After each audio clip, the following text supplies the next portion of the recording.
Mr. President, next to interpolate is Senator Francis Kiko Pangilinan. I move that he be recognized. The main author of the Juvenile Delinquency Act, Senator Pangilinan. Ginoong Pangulo, bago po umpisa si Senator Kiko, gusto ko lamang po siyang batiin at siya na po ang chairman ng Constitutional Amendments and Revision. At maraming salamat din sa dating chairman ng Constitutional Amendments Committee. Magandang araw sa kanila lahat. Kung maaari po bang magtanong ng ilang mga katanungan sa ating nagbigay ng kanyang privilege? Opo. Unang-una, nagpapasalamat tayo na ito'y naisiwalat ng ating kasamahan sa Senado, yung usapin ng Juvenile Justice Welfare Law of 2006 and amended noong 2013.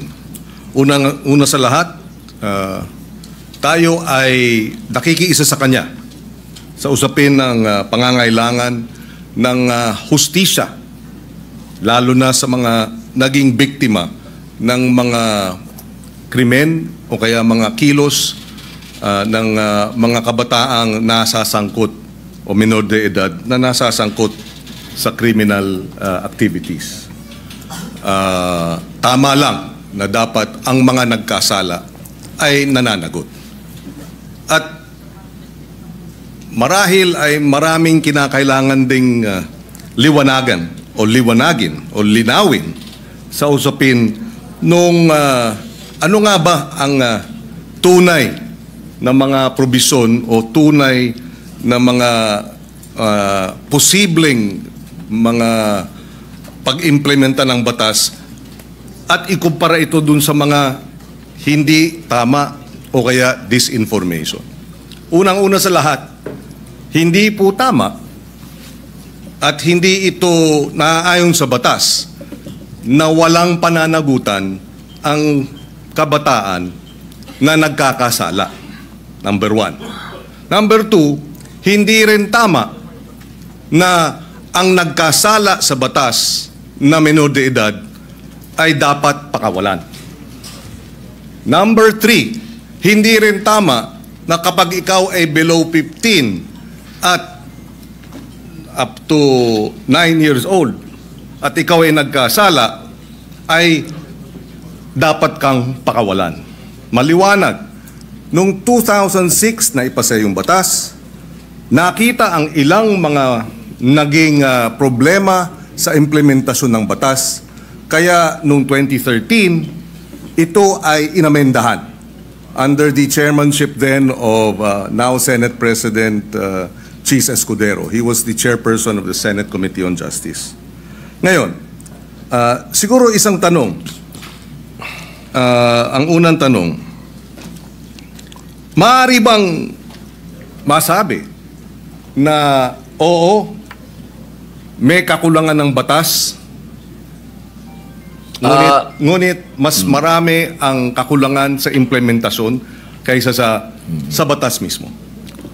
Una po, linawin ko po sa ating kaibigan, Senator Kiko Pangilinan, wala po akong sinabi na kulang ang batas. Ang sabi ko po ay napakaganda ng batas na ito. Hindi lang po siya napapanahon ngayon.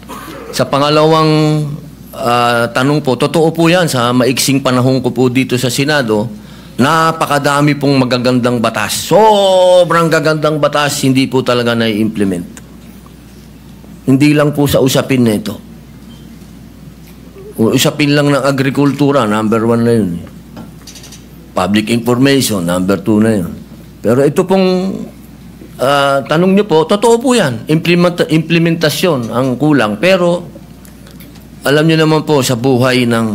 Ito lang po, opinion ko lang po ito, no?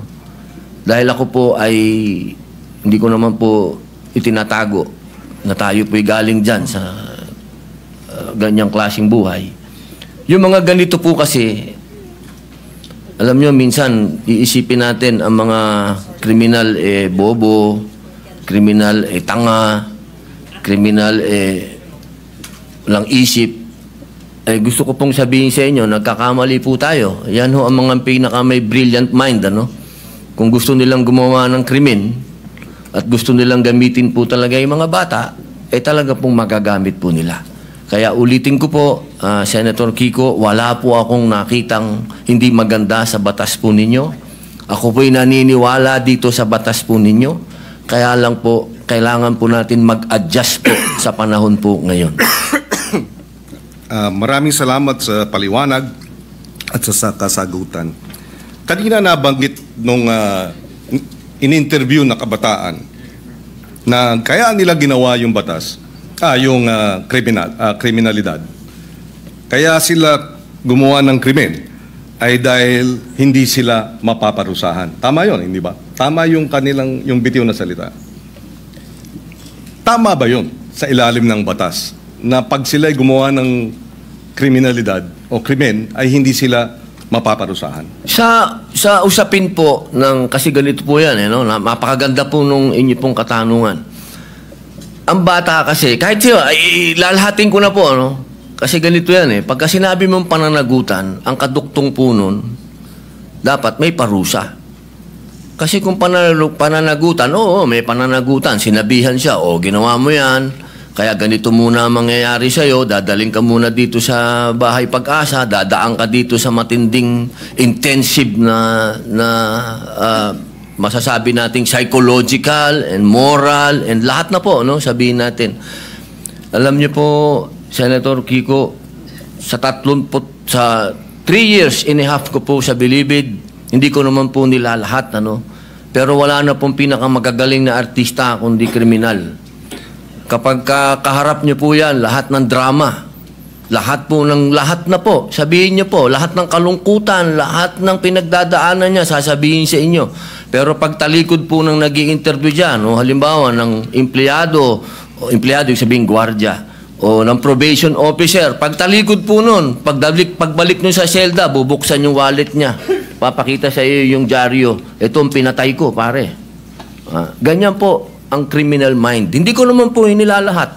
Pero, pagka sinabi po natin kasi ng pananagutan, dapat nagbabayad ka ng kasalanan. Hindi lang binasa sa'yo. Hindi yung parang gumawa ka ng isang karumal-dumal na krimen, ito po nakita ko po ito dahil ako po ay kagyat na pumunta sa Camarines Norte nung ni-rape nila yung batang, ano po ito Senator Kiko magkakaibigan po ito. Yung babae ni-rape nila, binidyo nila, lahat, pinatay, lahat po, binidyo, hanggang naagnas yung bata, binidyo. Pagdating po, kasama po ako doon, nung dinala po doon sa Bahay Pag-asa, ang sabi nung bata, hahantingin ko kayo, sabi doon sa mga, papatayin ko kayo, sabi doon sa mga pulis. Ilang taon yung batang yun? 13 po.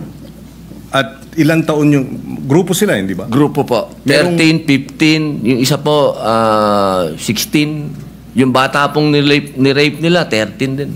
Yes. Okay.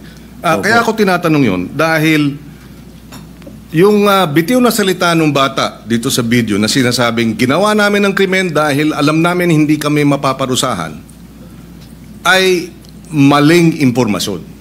Hindi tama na hindi sila mapaparusahan. At yung mga edad 16, 15, oo, menor de edad, pero maliwanag sa batas na maaari silang litisin bilang mga nasa hustong gulang na kapag napatunayan na meron silang discernment. At ang katunayan niyan, yung magwad killings, dahil sila'y menor de edad nung naganap, pero sila'y 16 at 17, sila ay nilitis bilang mga nasa hustong gulang at sila'y nakakulong ngayon. In other words, hindi tama yung sinasabi na dahil menor de edad, hindi pwedeng parusahan. Dahil yung dalawang involved sa magwad killings, pinarusahan. Nakakulong ngayon. Yun ang puntong isa. Ayaw nating mangyari ang mga ito. Dapat lang mabigyan ng hustisya ang mga biktima ng karumal-dumal na krimen na galing sa menor de edad.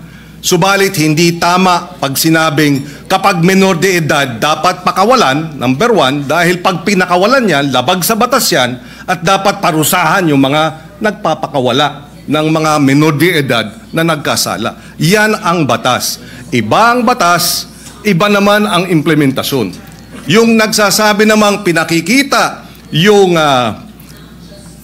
birth certificate, may pananagutan din ang mga magulang sa ilalim ng batas. At yung mga nagsasabing ginagamit ng mga bata, may pananagutan din sa nasabing batas. In fact, ang parusa dun sa mga gumagamit ay yung maximum na maaaring maging parusa dun sa krimen na isinagawa ng mga bata at ginamit ng mga sindikato.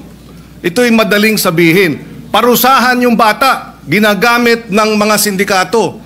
Bakit hindi habulin yung mga sindikato? Kasi mas madaling parusahan yung bata. Mahirap parusahan yung mga sindikato dahil yun makapangyarihan. Yung bata, vulnerable. Ginamit na ng mga sindikato, exploited na, biktima na dahil ginagamit at kinakasangkapan at mabibiktima ulit ng Estado dahil kailangan silang parusahan at ikulong. Kaya kinakailangan marahil ay balansehin natin. Sa usapin ng unang-una, yun nga ba talaga ang sinasabi ng batas? Allow me to read some of the provisions. Parents shall be liable for damages unless they prove to the satisfaction of the court that they were exercising reasonable supervision over the child. Ibig sabihin, may pananagutan ang mga bata, ang mga magulang. Meron ding maliwanag na usapin. Pananagutan ng mga gumagamit sa bata, Section 20C. Any person who in the commission of a crime makes use, takes advantage of, or profits from the use of children, including any person who abuses his authority over the child, shall be, or instigate the commission of the crime, shall be imposed the penalty prescribed by law for the crime committed in its maximum period. So kung ginamit sa droga, maximum sentensya sa usapin ng illegal na droga ang ipapataw dun sa mga magulang o sa mga adults, sa mga sindikato na gumagamit sa mga bata. Again, ihiwalay natin yung implementasyon ng batas. Kung mayroong mga kakulungan, dapat managot sila. Pero iba naman ang batas mismo. Opo, katulad po ng sinabi ko kanina, wala po akong nakitang hindi maganda po sa batas po na ginawa po ninyo. Sa umpisa pa lang po ng aking talumpati, ay yan na po kagad. Sinabi ko po ay napakaganda. Yun lamang po sa usapin, doon lamang po sa edad. At yun po talaga ang aming intensyon na bumaba po ito. Dahil sa nakita naman po natin, talagang yung mga nakakagawa po ng krimen ngayon ay nasa ganung edad na po. Huwag niyo pong isipin na ang aking amenda ay para guluhin o sirain ang honor ng batas po na yan. Hindi po. Ako po ay isang ayon dyan. Yung lamang pong provision na yun. Kailangan lang naman po talaga nating pag-aralan mabuti dahil sa ngayon po talaga aming ginagalang at mahal na Senador Kiko Pangilinan, iba po kasi ang pinanggagalingan natin. Kayo po ay magaling na abogado. Kayo po ay nasa, medyo ironic lang kasi kayo ang nasa posisyon ng akusado. Ako naman ang nasa posisyon ng biktima. Pero iisa lang po yung ating mithiin, proteksyon na ng mga bata. Bata. Opo. Pero yung mga nakagawa po ng mga heinous crime, hindi ko po talaga tatanggap na tatawagin nating mga bata itong mga ito. Tama po yan. At kaya nga nakalagay din sa batas, kung sila ay kumilos at magkaroon ng discernment at kumilos na parang mga tulad ng mga nasa hustong gulang na, from 18 to 15, dapat ditisin bilang mga nasa hustong gulang na. At yung 15 and below naman, pagka serious offenses, pwede silang mandatory confinement for a period not less than 1 year. Ibig sabihin, sila ay involuntarily confined for a period of not less than 1 year. So hindi tama pag nagkasala ng rape, ng homicide, ang mga minor de edad na ang edad ay 15 and below, sinasabi ng batas, mandatory confinement of not less than 1 year. Pwedeng maging 2 years, pwedeng maging 3 years, depende sa magiging pasya ng hukom. Pero hindi tama na sabihin, pagka 15, 14, 13, 12, nag-rape, dapat pakawalan. Labag sa batas yun. Ngayon, nais ko rin ipaliwanag at ilagay sa records po natin, narito si Senator Sherwin Gatchalian. Nung siya ay mayor, full implementation ng Juvenile Justice Welfare Law ang kanyang inimplementa.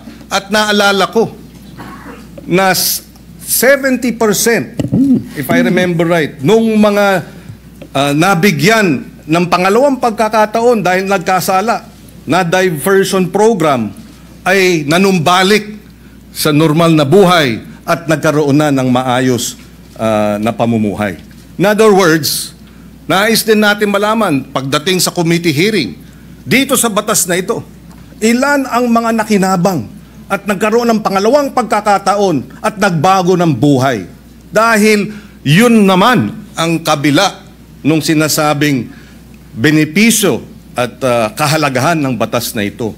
Dahil kung wala ang batas na ito, lahat ng mga nagkasala, diretso sa kulungan, kahit 9 years old, at isasama sa mga hardened criminals.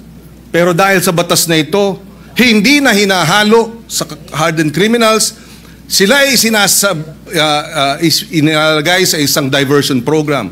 And Senator Win Gatchalian, in fact, I remember during the debates in his first term, was supportive of adding budgetary support for the full implementation of this law. Kaya we welcome this opportunity to debate this dahil dalawa ang punto rito. Merong mga biktima na dapat talagang tugunan at bigyan ng suporta dahil sila ay biktima ng mga nagkasalang minor de edad. In fact, on record, may pananagutan ang DSWD sa mga pamilya ng biktima. Nakalagay yan sa batas na kinakailangan bigyan ng assistance, counseling ng DSWD ang pamilya, kamag-anakan ng mga naging biktima ng karumal-dumal na krimen at iba pang mga kriminalidad na kilos ng mga minor de edad. And therefore, we welcome this opportunity na magkaroon talaga ng diskusyon, makita ang maganda sa batas, makita ang kakulangan sa implementasyon, at tingnan din natin itong usapin ng lowering of the age. Ako, ang punto ko, palagay ko, masyadong mababa ang 10 years old. Although even if you're 10 years old, again, uulitin ko, at ikaw ay nag-commit ng rape, minimum 1 year mandatory confinement. Pwedeng ma-extend dahil yan naman ang sinasabi ng batas. Ako po ay naliligayahan sapagkat kayo po ay bukas sa debate at pagdiskusyonan. Yan naman po yung lagi naman natin dito yan sa Senado. Tayo'y open sa kahit anong amendment, sa kahit anong gusto nyo pong gawin. Ang kailangan lang po natin talaga, katulad po nung sinabi ng aking talumpati kanina, kailangan po itong marinig, kailangan itong pag-usapan, kailangan ang mga biktima ay marinig din sa komite. Kung ito po ay pag-uusapan na sa komite ni Senator Alan Peter Cayetano, mas maganda din po na marinig din sila. Alam nyo, mahal na kaibigan, Senador Kiko Pangilinan, yung pagkakataon na ang kabataan po natin sa ngayon, kapag sila ay nakita nila kasi na tayo easy-easy lang. At alam naman natin na kayo po mismo ang nagsabi, may problema sa implementasyon at napanood pa nila ngayon yan. Nako, lalo na naman lalakas po ang mga loob ng mga sindikatong bata. Ako po'y kanina habang nag-uusap po kami ng aking legis, sabi ko sa kanila kanina, alam niyo kung yung mga brilliant mind na mga criminal minds na yan, kung ito ay kanilang i-exploit, talagang mag-aalaga ka talaga ng mga batang wala na sa kanilang pag-iisip. Ito lang pong pagpapababa natin ng edad, ito po ay kailangan meron din tayong ganong warning na sana po buksan din po natin ang isip natin sa usapin ng kailangan na. Hindi po wala kang kailanman nasasabihin sa inyong ako'y kontra sa mga bata o hindi. Doon lang ako sa karumal-dumal, doon lang ako sa hinus. Doon lang ako sa hindi masikmura. Ako na to, ako na po ito, hindi ko masikmura. Si Robin na po ako, nakita ko na ang worst of the worst. Sabihin nyo na. Pero ako hindi ko masikmura. Yun lang po ang punto ko. Wala ako ditong, kahit kailan wala ako ditong kinokontrang personal o wala. Ako kung ano lang ang nasa kalsada, kung ano lang ang nasa 8% ng ating mga taong bayan, kung ano ang nararanasan ng mga naghihikahos sa mga lugar na ang kahirapan po talaga at ang mga kalukuhan at ang mga nandyan na ho talaga. Ito po inilalatag ko sa inyo. Ako na po yung boses niyan. Kahit po sa sinasabi natin, makukulong yan, madadala doon. Alam nyo, ang isa ho dapat natin pinag-uusapan kung magkakaroon tayo talaga ng youth detention center. Kasi ako po talaga, patawarin nyo po ako, itong mga gumagawa ng ganitong kasalanan, hindi po yan pwedeng hindi mangulungan. At sinasabi nyo po, nandyan sa batas nyo yan, naniniwala po ako na dapat silang mangulungan talaga. Ang problema, hindi po nangyayari. Hindi po talaga. At yaan po ang nangyayari sa ground. Narinig nyo naman po ang sinabi din ng ating kasama ni si Senator Raffy, talaga pong may problema sa implementasyon. Kaya sana po kapag tayo po'y nag-hearing, nag-usap-usap, wag po nating isipin na yung batas po ninyo ay hindi po, never ko po yung gagawin, sir. Never. Ako po, gusto ko po magtulungan po tayo para masaayos po natin kung ano ang future ng ating mga kabataan. Kung saan ang direksyon po nila. Katulad po ninyo ako, sumasama po ako sa inyo. Yun lamang po, ang dala ko po sa inyo ay point of view ng ibang naratibo naman. Naratibo po yan ng isang taong nakulong. Nakita ko, mga mata ko, ako po mismo, nung binanggit na ni Senator Bato, kanina, yung patungkol sa mga akyat bahay. Hindi naman po ako naging akyat bahay, pero pag nabasa nyo po yung aking biography, nakita nyo po yan. Talagang nagamit po tayo. Talaga ng mga sindikato. Nung ako'y bata. Kaya alam ko po ang pasikot-sikot talaga ng mentalidad na to. Kaya sana po, sa usapin na yon, makinig din po kayo sa akin. Total, malinaw naman po na tayo po ay binigyan ng pahintulot ng konstitusyon. Ang sabi, hindi naman lahat pwede kayo abogado dyan. May iba't iba kayong pwedeng magsasaka, pwedeng artista, pwedeng ex-convict. Dahil naniniwala ang saligang batas na lahat po tayo ay may mako-contribute dito sa plenaryo na to, dito sa institusyon na to. At ito po ang aking pinaniniwalaan. Ito po siguro ang magiging contribution ko sa inyo. Nasabihin po sa inyo kung ano talaga ang estado ng ating criminal minds. Kasi talaga po yan, talaga po Wala na po tayong magagawa. Tanggapin na natin na nandito yan at paano natin naharapin.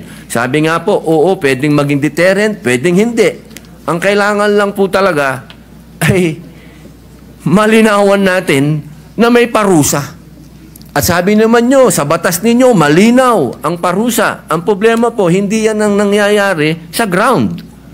Kaya kailangan po talaga nating revisahin. Kailangan po natin talagang pag-usapan. Kailangan po nating upuan. Kailangan natin itong pag-usapan ngayon na. Huwag nating i-delay. Hinihiling po natin, mag-hearing na. Pag-usapan na po ito dahil nangyayari na po natin. Dahil kailan lang yung rape doon sa Quezon City na pinatay yung bata na 8 years old. Ngayon may kinukwento si General Bato po, si Senator Bato na may pinatay lang na pinasok doon sa bahay. Scholar, sinaksak. So, sunod-sunod na po ito, sir. Yun lang po akin na sana ito pong sinabi po ninyo na tatanggapin nyo po lahat. Pag-usapan na po natin sa hearing at dito po sa entablado at magkasundo na po tayo para yung taong bayan po, alam nyo naman po, siguro naman naniniwala naman po ako na pwede tayong mag-meet sa gitna. Pag-usapan natin to. Wala naman pong hindi nakukuha sa pag-uusap. Ang kailangan lamang po tanggapin natin na may problema sa ngayon ang kabataan dahil sobra na pong bata ang mga nakakagawa ng heinous crimes. Yun lang po yun. Wala po kong gusto sa inyong diskusyonan. Opo. Kami nagpapasalamat na nabanggit ni Senator Padilla itong usapin nga ng nariyan sa batas na dapat may parusa angkop sa pagiging menor de edad. At meron naman talaga. Pwede talagang manatiling confined involuntarily, mandatory confinement for many years. 2-3 years pwede yan. Kung ikaw nagkasala bilang menor de edad. At nabanggit din niya, pero hindi ito ang nangyayari sa baba. So baka ang problema ay sa halip na amendahan yung batas, ipatupad ng tama yung batas. Pero ganun pa man, pakikinggan natin ang magkabilang panig. Ako'y naniniwala na ang kakulangan talaga is the implementation of the law rather than amending the law. Dahil pagka na-implementa ng tama, within 24 hours ng report, dapat ang batang involved sa serious offenses ay idadala na para sa mandatory confinement. Mabilis ang hinihiling ng batas na kilos ng gobyerno. Pag hindi ginawa yan, hindi yan problema ng batas, problema ng implementasyon. Kaya tayo ay bukas makinig, tayo ay bukas dun sa mga minumungkahi, pero ang ating paniwala, ang ating obserbasyon ay mukhang may kakulangan hindi sa batas kung hindi sa implementasyon niya ito. Dahil uulitin ko, yung mga 12 to 15 na nag-serious offenses, hindi dapat pinapakawala yan at mayroong parusang angkop sa edad nila at maaari silang manatiling naka-confine involuntarily. Ibig sabihin, wala silang karapatang lumabas. Their liberties are limited by at least 1 year and it can be even more. And finally, siguro kailangan lang ipaliwanag, hindi po tayo kumbaga, ang sinabi kasi ng ating butihing senador, na siya ay para doon sa mga biktima at ako naman ay para doon sa mga akusado. Hindi po. In fact, yung amendment natin sa batas na ito ay dapat bigyan ng assistance, suporta, counseling ng DSWD ang pamilya at kamag-anakan ng mga biktima. Mandato yan. At pag nagkulang ang DSWD dyan, sila'y mananagot. Hindi tayo panig sa mga kriminal, hindi tayo panig o sa mga children in conflict with the law o yung mga inaakusahan. Hindi rin tayo panig basta-basta sa mga biktima. Panig tayo sa interes ng pagpapatupad ng tama ng batas. Dahil alam ko, pag tama ang pag-implementa sa batas, lahat makikinabang. Dahil nariyan naman ang mga probisyon para dun sa mga naging biktima at para dun sa mga children in conflict with the law. Maraming salamat po. Opo, ako po'y natutuwa at nanggaling po sa ating mahal na senador na open po siya sa pagdiskusyonan to. At kanina lang po, nabanggit niyo po kanina, parang open na kayo mag-amenda tapos binawin niyo. Doon lang po ako naguluhan. Pero sana po, pag-usapan na lang po natin. Maraming salamat po sa inyo.